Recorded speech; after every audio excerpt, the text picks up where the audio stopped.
In 1980, when Paul Volcker famously raised interest rates to 20%, the national debt to GDP ratio was only 30%, right? So if we paid 20% interest on that, interest accounted for 6% of the GDP. Now, historically, federal government revenue was about 18 to 20% of GDP. So about a third of our revenue went toward interest. Now, in the 1960s and 1970s, we had massive inflation, obviously, which is what necessitated that interest rate increase that Paul Volcker famously did. Now, between 1965 and 1980, the debt to GDP ratio had gone down considerably, but that's not because we were paying off debt. We had the Vietnam War, we had guns and butter going on, we had all sorts of other spending. We definitely had budget deficits, right? We were erasing a lot of the debt by inflation, and during that whole time, interest rates were slowly creeping up, right? None of these interest rates in the 60s and 70s were enough to fight inflation, and the 75 basis point interest rate hikes are kind of like the equivalent of these interest rate hikes, right? Until interest rates go above inflation rates, which the Fed claims is 8%. I don't buy it, but the Feds are claiming 8% interest rate inflation. Until interest rates get at least that high, they're not going to slow down inflation, and we can't raise interest rates much higher. Think about it. If we can afford 6% of GDP as our interest payment, and the debt to GDP ratio is 125%. Keep in mind, there's something else that is working against us.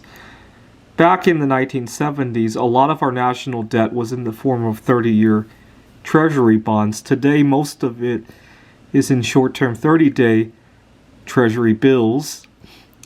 So the highest interest rates could go as maybe 3-4% to have the same kind of interest payments as we did here. So what will have to happen is that over the next decade, we're going to have enough inflation to bring debt to GDP down to a level where interest rates can go high enough. Keep in mind, by the time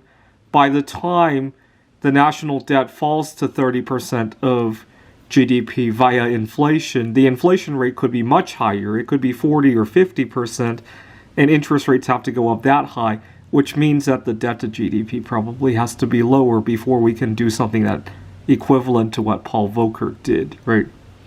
Now, I have a funny story about inflation and how it affects the economy. My own personal experience. Imagine inflation hits 10%. How much does that cut your spending power?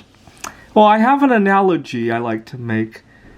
Many years ago, I still do it, but I had just begun at the time. I was doing a lot of private tutoring, and I had a number of families that I worked with, and sometimes after finishing with one sibling, the other siblings going into the next grade, and I work on them.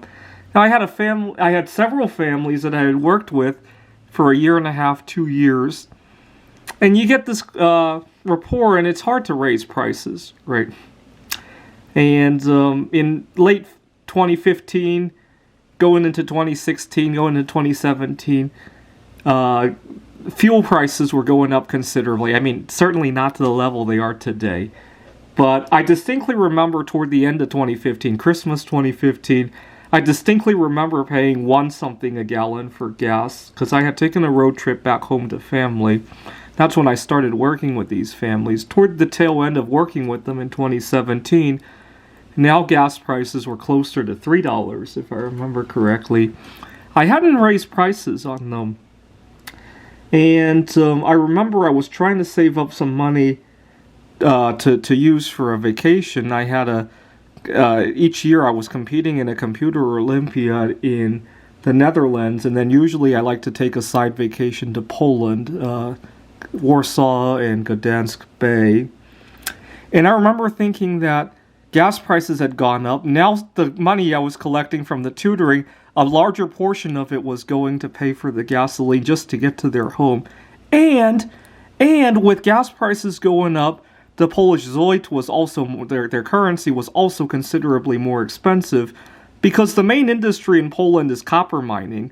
Copper prices obviously go in the same direction as energy prices.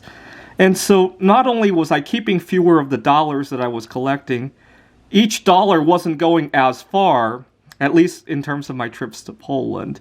And so the moral of that story is that a 10% inflation could cut economic activity by more than 10%.